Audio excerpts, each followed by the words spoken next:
தமிழில் அழகி, கன்னத்தில் முத்தமிட்டால் போன்ற விரல் விட்டு எண்ணக்கூடிய படங்களிலே நடித்தவர் நடிகை நந்திதா தாஸ் அவர்கள்.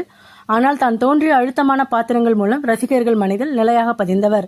சிவப்பான நடிகையிலே சிறப்பாக பிரகாசிக்க முடியும் என்று கருதப்பட்ட நிலையில் அதை மாற்றி காண்பித்தவர். தனது நிறம் குறித்து பெருமிதம் கொள்பவர்.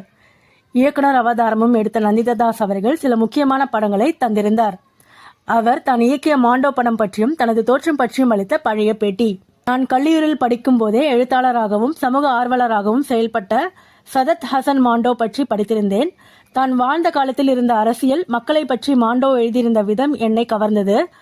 இஸ் பியூட்டிஃபுல் என்ற அமைப்புக்கு நான் ஆதரவளிக்கிறேன். ஆனால் நான் தான் இந்த அமைப்பை தொடங்கி இருப்பதாக தகவல் பரவியுள்ளது.